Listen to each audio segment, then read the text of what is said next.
नमस्कार. पुरंदर न्यूज चॅनलतर्फे आपलं सर्वांचं स्वागत आहे. नमस्कार.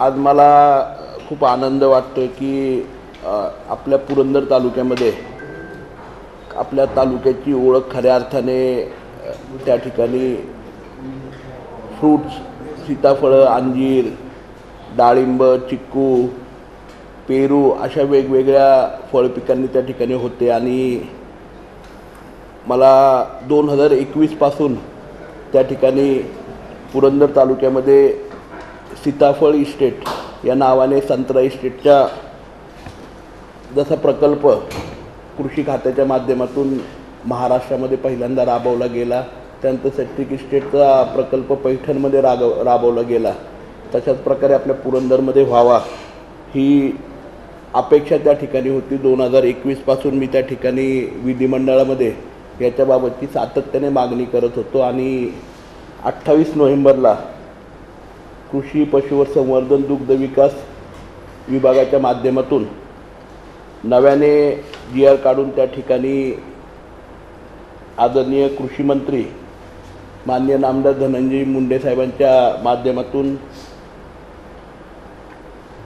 पुरंदर तालुक्यामध्ये आपल्या जाधववाडीमध्ये त्या ठिकाणी प्रस्तावित तालुका बीज गुणन केंद्र याला त्या ठिकाणी आपल्याला फळरोप वाटिकेमध्ये रूपांतरित करण्यासाठी परवानगी मिळालेली आहे. ही खरं म्हणजे खूप आनंदाची आणि पहिली फेज आपल्या सीताफळ इस्टेटच्या संदर्भामध्ये त्या ठिकाणी आहे. त्या संदर्भातच आज आम्ही आपल्या तालुक्याचे कृषी अधिकारी जाधव साहेब, इंदलकर साहेब, त्याचप्रमाणे तालुक्याचे माजी कृषी खात्यामध्ये काम करणारे आमचे मार्गदर्शक आदरणीय गरुड साहेब या ठिकाणी उपस्थित, शेती उद्योगचे आदरणीय विलास काका जगताप असतील,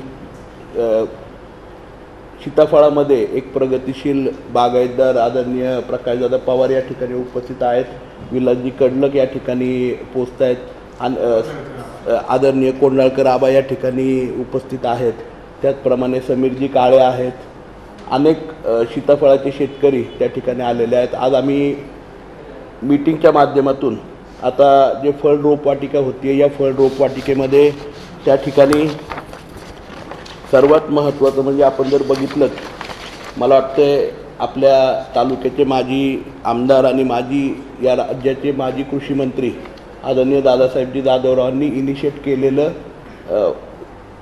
त्या ठिकाणी तालुका बीज गुणन केंद्र आणि राहुरी कृषी विद्यापीठाचं रिसर्च सेंटर अशा दोन गोष्टी जाधववाडीमध्ये त्या एकाच क्षेत्रामध्ये त्या ठिकाणी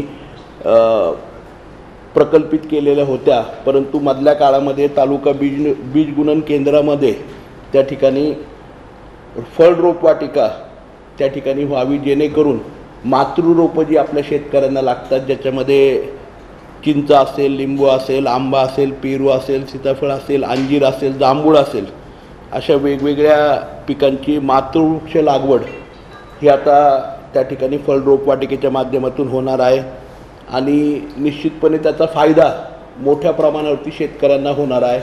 याचबरोबर आम्ही सगळ्या तालुक्यातील सीताफळाचे जे शेतकरी आहेत त्यांना एकत्रित करतो आहे.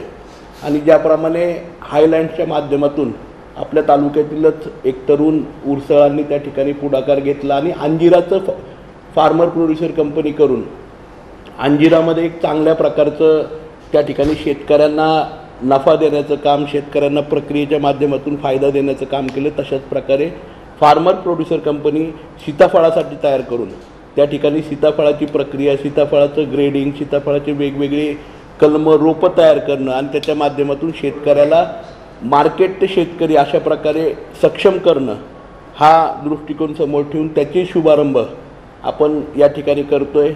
त्याचबरोबर आपल्या सर्वांना कल्पना आहे की 2016ला आपल्या तालुक्यामध्ये अंजिराचं जिओ टॅगिंग झालं आणि अंजीर हे आपल्या तालुक्याचं एक हक्काचं पीक म्हणून त्या ठिकाणी शेतकऱ्याला यायला लागलं. जवळपास 575पेक्षा जास्त शेतकरी त्या जिओ टॅगिंगच्या माध्यमातून कृषी खात्याच्या माध्यमातून रजिस्टर झाले आणि त्यांच्या अंजिराला त्या ठिकाणी आंतरराष्ट्रीय बाजार उपलब्ध झाला.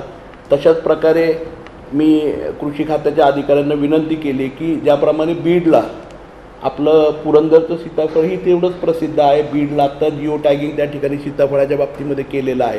तर आपल्या पुरंदरचं सुद्धा त्या ठिकाणी जिओ टॅगिंगच्या संदर्भात ॲप्लिकेशन करून त्याचं फॉलोअप कृषी खातं आणि ही फार्मर प्रोड्युसर कंपनी असं एकत्रितपणे घेऊन पुरंदरचं सीताफळसुद्धा जिओ टॅगिंगच्या माध्यमातून केलं तर भविष्य काळामध्ये शेतकऱ्याला सीताफळाला आणखी चांगला बाजार त्या ठिकाणी मिळू शकेल. अशा प्रकारची चर्चा आज करण्यासाठी आणि त्या ठिकाणी निर्णय घेण्यासाठी आम्ही ही मीटिंग बोलवलेली आहे आणि आपल्या सगळ्यांना बोलवलं. तर आपले काही प्रश्न असतील तर कृपया विचारू शकता.